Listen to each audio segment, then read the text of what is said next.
के गेट के साइड में जो होटल शाही महल है उसके जो संचालक हैं हाजी शाहिद अली कि अभी पिछले दिनों नजूल ने और नगर पालिका ने इनकी दुकान सहित और 30-35 दुकानदार 40 दुकानदार हैं, उन सभी को नगर पालिका ने और नजूल ने दुकानें हटाने का नोटिस दिया था। उसी मुतालिक आगे बात करेंगे साजिद अली से। बताइए क्या समस्या है आपकी? ये दुकान जो है हमको नीलामी में मिली थी। श्याम सुंदर पंडा वाला और पवन जायसवाल के नाम ये नीलामी में दुकान मिली थी और बगल में ओम सेठ को मिली थी और तुम्हारे अम्बालाल विष्णुलाल को मिली थी। 4 दुकान थी जो नगर पालिका ने बना के बेची थी। 4 दुकान थी जो नगर पालिका ने बना के बेची थी। ये बिल्डिंग हमने नहीं बनाई, ये नगर पालिका ने 72-73 में बनाई और उससे पूर्व नगर पालिका ने यह नाका चलाया। उससे पूर्व नाका चलाया तो रेलवे का सामान आता था और नगर पालिका यहाँ पर पैसे काटती थी। ये दुकान हमने नहीं बनाई, ना हमने एक ईंट भी नहीं लगाई। सारा भवन नगर पालिका का बनाया हुआ है। जैसे कि आप आइए इधर, ये तिजोरी लगी है, अंदर ये पूरी चौखट लगी हुई है। यहाँ गेट हुआ करता था और यहाँ एक विंडो हुआ करती थी जिससे टिकट जो पर्ची कटती थी है ना, और ये नगर पैसे लेती थी और रखती थी। ये नगर पालिका की तिजोरी है, हमने नहीं लगाई है। हम जब खरीदी है जब नगर पालिका की तरफ से लगी हुई पुरानी है, जब से ये तिजोरी है नगर पालिका की है, नगर की प्रशासन की है। और ये खिड़की वगैरह थी नगर पालिका की है, हमने नहीं लगाई। टोका सागवान की है, सब पूरी नगर पालिका के हाथ की बिल्डिंग है। छत भी पूरी नगर पालिका की चली हुई है। और ये 4 दुकान है। 4 नंबर मेरे नाम पे, मम्मी के नाम नासिर अली, और ये 1 नंबर। तो बगल में 2 नंबर अज्जू के पास है और विष्णुलाल के पास 3 नंबर। 4 दुकान है जो नीलामी में बिकी हुई है। खिड़की लगी हुई थी, वो पूरी लगी बनी हुई है। देखो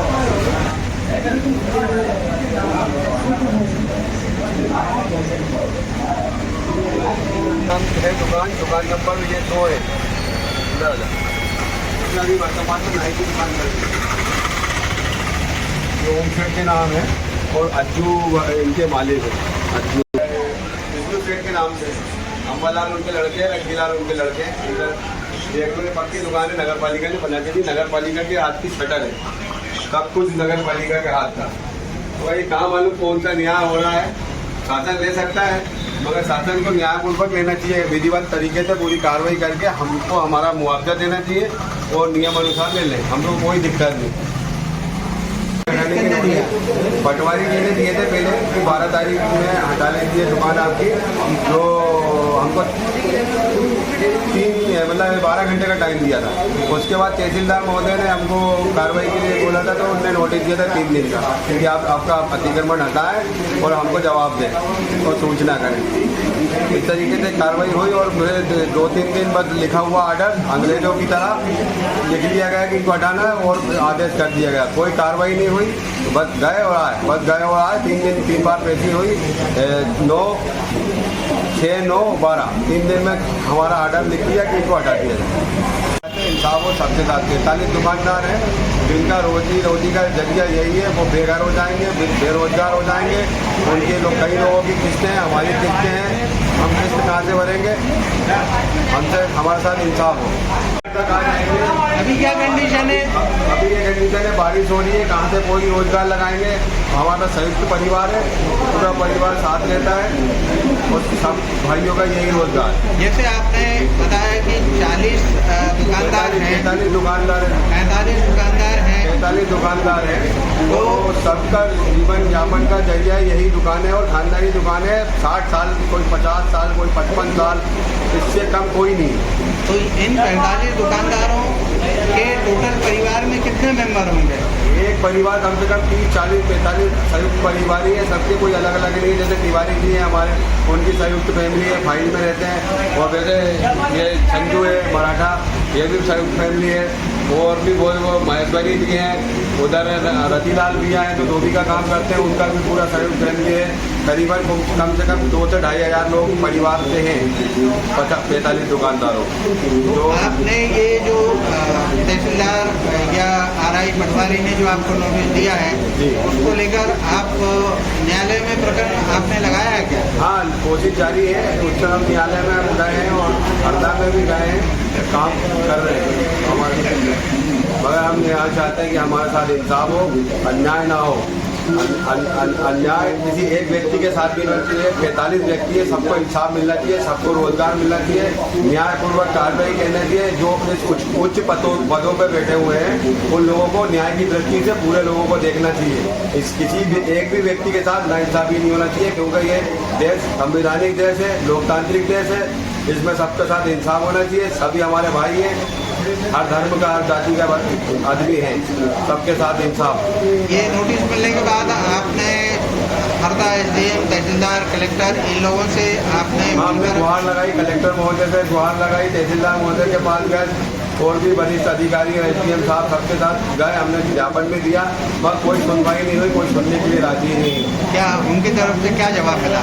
तो इनको तो हटना पड़ेगा, और अभी कल नंबर डाल दिए गए हैं, तो बोले सबको हटना पड़ेगा। हम चाहते हैं कि बरसात में हमें मोहलत दी जाए और सही से हमारे साथ इंसाफ किया जाए, इंसाफ के तहत सारा काम किया जाए। हम सब तैयार हैं, आप अगर चाहें तो हमारी थोड़ी थोड़ी दुकान भी ले लें, कम कर लें और सबको उसी जगह रहने देंगे।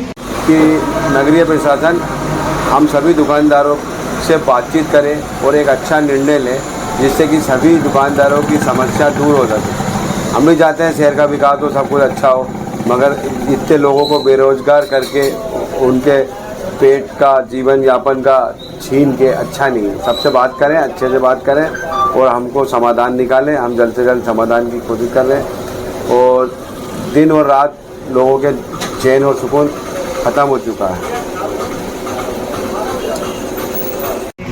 हमें जो नोटिस दिया गया है कि आप अतिक्रमण में हो और अतिक्रमण हटाना है, तो मेरा मध्य प्रदेश शासन से और हमारे हरदा डीएम साहब से ये निवेदन है कि हमें कोई व्यवस्था करके दें, या रोजगार का कोई जरिया बदलना है। इसे डायरेक्टली हमें बता दिए कि आपको हटना है, तो भर बरसात में हम हट के क्या करेंगे, कहाँ जाएंगे बताइए। कितने वर्षों से आपकी दुकान है? सर ये हमारी 1901 से 125 वर्ष हो गए। तो आपको नगर पालिका या तहसीलदार किसी ने आवंटन किया था दुकान का?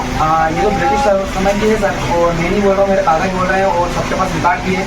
प्रशासन चाहे तो उसे सर्चिंग कर सकती है, जांच कर सकती है।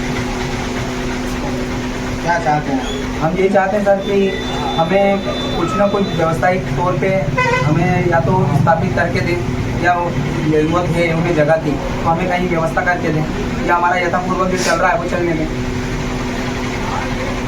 और टैक्स वगैरह आप किसी भी शासन के विभाग को जमा करते रहे? जी, शुरू से हमने नगर पालिका को भी जमा करे हैं, और हमारा बिजली विभाग में भी ऑलरेडी गया है, पेड है, और वो तो गवर्नमेंट के जो बंदे हैं वो देख सकते हैं, सर्च कर सकते हैं, पूरे डॉक्यूमेंट्स उनके पास ही हैं।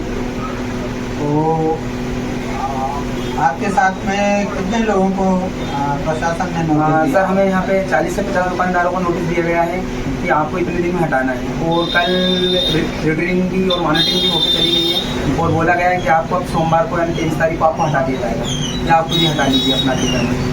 नहीं तो इस मामले को लेकर आपके जो पूरे दुकानदार हैं उन्होंने एक मत होकर कोर्ट में भी प्रकरण दायर जी, हाई कोर्ट में हमारा विचाराधीन मामला चल रहा है, और अभी हाई कोर्ट का हमारे पास डिसीजन आया नहीं है। हम चाहते हैं कि वो डिसीजन भी आ जाए, और कुछ हमें हरदा प्रशासन भी थोड़ा सा गुहार लगा रहे हैं हम कि हमें राहत दी जाए, क्योंकि सामने अभी बरसात है, बरसात में कहाँ जाएंगे। आज 40 दुकानदारों के नहीं करते करते 2025 तो व्यक्ति हैं, जो कर्मचारी भी उनका भी परिवार है, वो व्यक्ति कहाँ जाएगा। आपके परिवार में कितने लोग?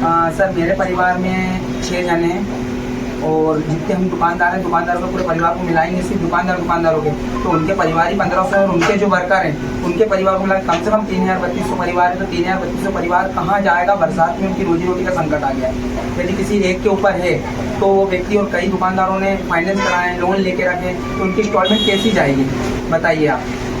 आपके दृष्टि में क्या वजह हो सकती है कि आपको जो दुकान है शासन ने आवंटित भी की और अब आप पर अतिक्रमण का इल्जाम लगाकर हटाना भी चाहते हैं? सर अभी तक हमें तो ये बताएगा कि सौंदर्यीकरण के कारण आप लोग को हटाया जा रहा है। डेवलपमेंट होगा, जो अपने इंडिया का जो प्रोसेस चल रही है पॉइंट 2G का, वो चल रहा है कि यार ये जो डेवलपमेंट स्टेशन हो रहे हैं उसमें आपको हटाया जाएगा। कि नगरीय प्रशासन हम सभी दुकानदारों से बातचीत करें और एक अच्छा निर्णय लें जिससे कि सभी दुकानदारों की समस्या दूर हो सके।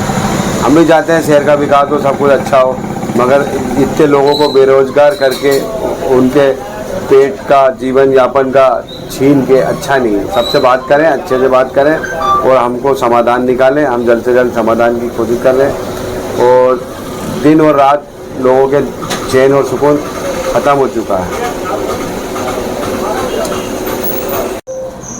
वार्ड नंबर 28 में स्थित रेलवे के बाजू में जो 40 से अधिक दुकानदार हैं उन पर बड़ी विपत्ति अभी आई हुई है। नगरपालिका हरदा के द्वारा उनको अतिक्रमण में मानकर हटाने का नोटिस दिया जा रहा है। तहसीलदार हरदा के द्वारा जो है उनको अतिक्रमणकारी मानकर हटाने का प्रयास किया जा रहा है। इन्हीं मुद्दों को लेकर वार्ड नंबर 29 के पार्षद अब्दुल अहद खान से हम बात करना चाहेंगे कि मसला क्या है और इस पर अभी तक आपके द्वारा ये जो पूरे दुकानदार हैं उनको लेकर क्या कार्रवाई की गई है। पहली चीज़ तो ये है कि ये जो दुकानें हैं ये अतिक्रमण की श्रेणी में नहीं आती। आपने हमको सन 60 से कुछ को 2-4 दुकानदारों को सन 42-43 से यहाँ पर लीज देके और लीज पे बैठाला है। ये लड़ाई नगरपालिका की और नुज़ूल की या जिला प्रशासन की हो सकती है। हम अतिक्रमणकारी नहीं है। हमको तो आप हमसे लीज ले रहा है, आप हमसे हर साल लीज रिन्यूअल कर रहे हैं, तो हम तो लीज वाले हैं। इसके बाद मामला यह है कि ये एक दमनकारी नीति है। बीजेपी के वरिष्ठ नेताओं के दबाव में लिया गया निर्णय है। इससे पहले भी जो हुआ है या एक आम धारणा यह है कि अगर किसी अपर कोर्ट ने कोई फैसला दे दी है और लोअर कोर्ट बोले कि हम तो फिर सुनेंगे, तो ये एक अजीब सी बात है। इसमें सन 99 में नगरपालिका परिषद के इस रिन्यूअल को प्रस्ताव को लेके एक तत्कालीन पार्षद आनंद साहब ने जिला कलेक्टर को शिकायत की थी कि इसको लीज नवीनीकरण नहीं किया जाए और उसको तोड़ा जाए। जिला कलेक्टर ने उसके ऊपर स्टे दे दिया कि आप नगरपालिका का जो नवीनीकरण का प्रस्ताव है उसके ऊपर कोई कार्रवाई नहीं करेंगे, स्टे कर दिया। 4 साल स्टे पे रहा। 2004 में कलेक्टर न्यायालय से इसका स्टे वैकेट हो गया, लीज नवीनीकरण चालू हो गया। आज हम ये बोल रहे हैं कि जब जिला कलेक्टर कर चुके 2004 में, अब तहसीलदार साहब बोल रहे हैं हमारी न्यायालय में सुनो। अरे जब जिला कलेक्टर का निर्णय आ चुका, या तो जिला कलेक्टर में दोबारा आप पिटीशन लगाओ या अपर कोर्ट में जाओ, तो बात समझ में आ रही। और रेलवे का कोई मैटर नहीं है। रेलवे ने इन दुकानों के पीछे अपना जो उनका हिस्सा है उसकी बाउंड्री कर ली है। ये सीधी ज़मीन नुज़ूल की और नगर पालिका के आपस में किसकी है ये वो फैसला करें। हम तो लीज भरते आ रहे हैं, आज भी लीज होल्ड पे है। लीज को उन्होंने निरस्त नहीं किया है। परिषद में जो प्रस्ताव लिया है वो चूँकि बीजेपी की परिषद है, तो उन्होंने जो परिषद ने प्रस्ताव लिया है बहुमत से, वो ये लिया है कि इसको स्थगित रखा जाए, ना कि हटाया जाए। अब अगर लीज थी जब तो उन्होंने स्थगित किया है, अब अतिक्रमण में हम आए कहाँ से? इसलिए हम अतिक्रमण हमारा नहीं है भाई। आज की स्थिति में ये 40 से अधिक जो दुकानदार हैं, कम से कम 2,500 से 3,000 लोग इनके परिवारों में हैं। इनके सामने रोजी रोटी का संकट खड़ा हो रहा है। कई दुकानदारों से अभी बात हुई, उन्होंने कहा कि साहब हमारा दिन का चैन और रात की नींद हराम हो गई है। हमारे घर में जो हमारी माँ बहनें हैं उन तक को ये फिक्र लग गई है कि अगर खुदा ना खास्ता ये दुकानें यहाँ से हटा दी गई तो हमारे घर परिवार की भरण पोषण की स्थिति क्या होगी। इस मुद्दे पर आपके द्वारा क्या कार्रवाई की गई वो जानना चाहिए। भाई इस मामले में हमने नगर पालिका से निवेदन किया, हमने जिला कलेक्टर महोदय को जाके पूरी स्थिति बताई कि अगर उनको सिर्फ सौंदर्यीकरण के नाम पे, ये तो वाली बात हो गई, मेरा घर अच्छा दिखना है इसलिए आपकी झोपड़ी तोड़ दो, अरे भाई आपको सौंदर्यीकरण करना है ना, इसमें अगर कोई अतिक्रमण है आपकी आवंटन वाली जगह पे, आप उस अतिक्रमण को तोड़ दें, आप यहाँ सुंदरीकरण कर दें। आज ये 50 परिवार 50 दुकानों में 1 3 4 परिवार पल रहे हैं। आप सैकड़ों परिवार को बेरोजगार करके छोड़ दोगे, फिर बोलोगे कि वहाँ तो असामाजिक तत्व हो गए, लोग बेरोजगारी के बाद में क्या करेंगे, गलत काम ही करेंगे ना। आज इसमें आधे से ज़्यादा लोग जो है वो सिर्फ या तो दुकान पंचर की है, किसी की नाई की है, किसी की धोबी की है, तो ये क्या है, ये हैंड टू माउथ है। ये तो दिन भर कमाते हैं, शाम में रोटी खिलाते हैं, उनके सामने आज रोजी रोटी का संकट है। ये बहुत एक संवेदनशील मुद्दा है। इस पर हमने कलेक्टर साहब से खुद मिल के, डेलीगेशन के साथ मिल के निवेदन किया, पूर्व मंत्री कमल पटेल से निवेदन किया कि भैया देख लो, तो वो वहाँ तो एक ही कॉलम है कि हम हार गए। अरे भाई हार गए तो तुम हार गए जीत गए, ये तो पार्टी का मैटर हो गया। लेकिन यहाँ तो बेरोजगार आप कितने कर रहे हैं, इसमें ये सब थोड़ी है कि एक ही पार्टी के या एक ही संप्रदाय के लोग हैं। यहाँ तो सब संप्रदाय के लोग हैं, मिक्सचर हैं और अलग अलग राजनीतिक हिसाब से पार्टी के लोग हैं, और कोई राजनीतिक लोग नहीं है, वोटर हो सकते हैं। आज ये सब इनके सामने आज रोजगार का संकट खड़ा हो गया।